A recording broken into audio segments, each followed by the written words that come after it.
आप ही का डिवीजन है कंज्यूमर अफेयर्स का, उसका पूरा आंकड़ा आज ही का है 10 जुलाई का, जिसमें कोई दाल ऐसी नहीं जो 100 रुपए से नीचे हो, 178 रुपए किलो तक है। और मंत्री साहब आपके कह रहे हैं कि 100 रुपए से ज्यादा दाल कहीं नहीं मिल रही, झूठ बोल रहे हैं आप, पत्रकार को कह रहे हैं। तो आपका आंकड़ा झूठा है या सूर्य प्रताप शाही गड़बड़ी में कुछ ज्यादा गलत बोल गए?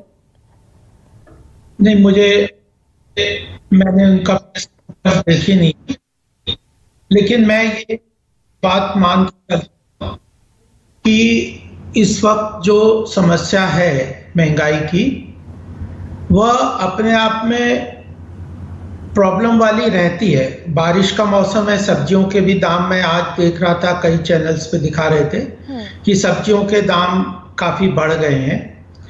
लेकिन हमें जो पूरी चीज को देख के चलना है वो ये है कि महंगाई के ऊपर सरकार पूरी तरह से काम करती है। और ये जो पीरियोडिकल साइक्लिकल मूवमेंट्स होते हैं, कभी दाल के दाम बढ़ गए या कभी सब्जी के दाम बढ़ गए, तो उसको डिनाई करने की कोई बात नहीं है। हम डिनाई नहीं कर रहे। महंगाई आम जनता को मुश्किल देती है, उसके रोजमर्रा के जीवन के बजट को डिस्टर्ब कर देती है और सरकार उसके ऊपर एक्शन लेती है। हमारे यहाँ पे इंस्टीट्यूशनल मैकेनिज्म जो है वह जो आरबीआई है वह बेसिकली महंगाई के ऊपर long medium term, short term और लॉन्ग टर्म उस पर कंट्रोल रखती है। और जो सरकार का इंटरवेंशन होता है शॉर्ट टर्म लेवल पे, अगर जैसे कभी दाल के दाम बढ़ गए तो उनके इंपोर्ट एक्सपोर्ट पॉलिसी के अंदर का प्रोडक्ट के ऊपर इंपोर्ट एक्सपोर्ट पॉलिसीज में चेंजेस करते हैं। या फिर अगर महंगाई इतनी मुश्किल है तो जैसे प्रधानमंत्री जो अन्न योजना है उसके अंतर्गत लोगों को राशन कार्ड उसके थ्रू वहां पे उनको ये खाद्य सामग्री उपलब्ध की जाती है। मदर डेयरी के माध्यम से भी सरकार कोशिश करती है कि अगर सब्जियां, कभी आलू, प्याज, टमाटर, मिर्च, ऐसी चीजें जो बहुत ज्यादा जरूरत है उन चीजों को इनके थ्रू सप्लाई करती है। तो मैं ये आप जितनी चीजें बता रहे हैं वो तो एक्सेप्शनल केसेस में होती हैं। जैसे पिछली दफा 250 रुपए किलो टमाटर पहुंच गया था, उस केस में तकरीबन 15 से 20 दिन की वो विंडो खुली थी। लेकिन अब जब ये टमाटर 100 रुपए है, भिंडी, परवल, शिमला मिर्च, जितनी भी दालें देख लीजिए, दूध देख लीजिए, फल देख लीजिए, फल तो बल्कि छोड़ दीजिए, रिक्शा वाला क्या फल खाएगा। और मैं बड़ा सीधा सा सवाल ये पूछ रही हूं कि ये जो मजदूर, ठेले वाला, रिक्शा वाला, ये क्या खाएगा? रेहड़ी पटरी वाला क्या खाएगा? किसान क्या खाएगा?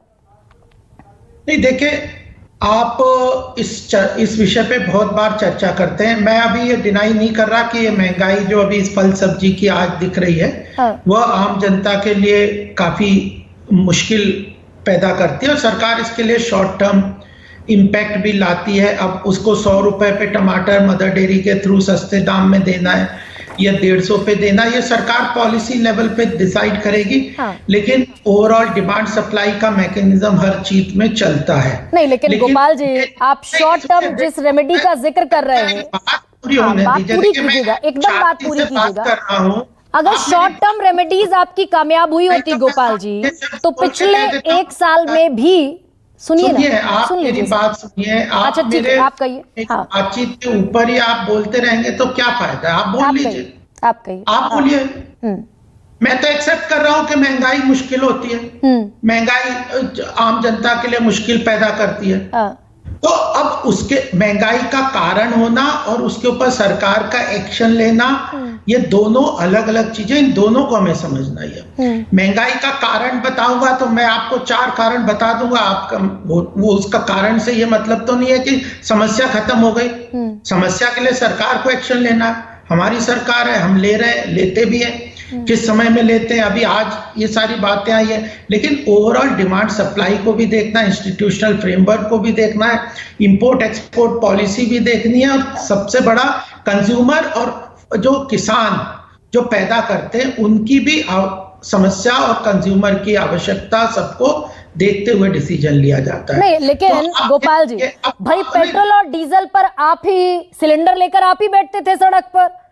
पेट्रोल और डीजल के प्राइस पर सबसे ज्यादा हाहाकार बीजेपी ने मचाया 2014 से पहले। तो मैं बड़ा सीधा सवाल सवाल ये पूछ रही हूँ आपसे, आप बता क्रूड रहे हैं ऑयल के दाम, सुन लीजिए अब गोपाल जी, मैंने आपकी पूरी बात सुन ली। क्रूड ऑयल के दाम, गरिमा जी, अगर अब सुनिए जरा, क्रूड ऑयल के दाम $106 पर बैरल हुआ करते थे। नहीं गोपाल जी, ऐसे नहीं। अब सुन लीजिए मेरा सवाल, विनम्रता से सवाल पूछूंगी, विनम्रता से जवाब दीजिए। मैंने जिस WPI का जिक्र किया, होलसेल प्राइस इंडेक्स का, उसमें 20% फूड इन्फ्लेशन है और उसमें 15% फ्यूल इन्फ्लेशन है। फ्यूल इन्फ्लेशन रोकना तो आपके हाथ में है। आप 13 बार एक्साइज ड्यूटी बढ़ाएंगे, मात्र 3 बार घटाएंगे, आपका राजस्व, आपकी इनकम, आपकी आमदनी, उसके जरिए आप दोगुनी कर लेंगे, टैक्स कहीं नहीं घटाएंगे। घटा दीजिए पेट्रोल डीजल पर दाम। देखिए गरिमा जी, इतना आसान होता अर्थव्यवस्था को चलाना तो आज भारत विश्व की सबसे तेज गति से बढ़ती हुई अर्थव्यवस्था नहीं बनती, और जो फ्रेजाइल 5 जो यूपीए सरकार छोड़ के गई थी उसी हालत में रहती।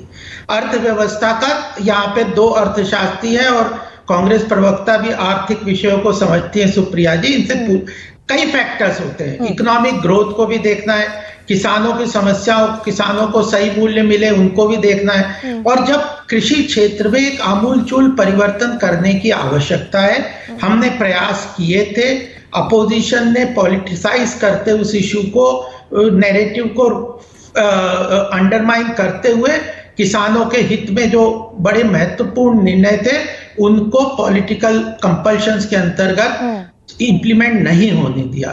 तो यह अगर आप बिचौलिए देखिए, इसमें से कितना परसेंटेज बिचौलिए का जा रहा है, आप यहाँ पे निकालिए हिसाब। आप किसानों को इसमें से कितना मिल रहा है और कंज्यूमर को क्या रेट मिल रहा है, विजय सरदाना जी और बताएंगे आपको। मैं आपसे गोपाल जी बड़ा सरल सा सवाल पूछ रही थी।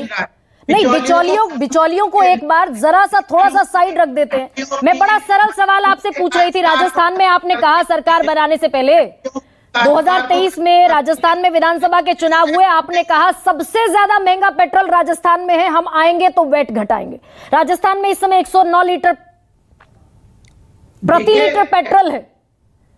पेट्रोल और सभी चीजों को दामों को एक सामूहिक रूप से देखा जाता है। सरकार के जन कल्याणकारी योजनाओं की आवश्यकताओं को भी देखा जाता है। सरकार ने बार बार, केंद्र सरकार ने मूल्यों को पेट्रोल डीजल के कम किया है और एक्साइज को भी कम किया है। प्रदेश सरकार ने उसमें कई जगह नहीं किया।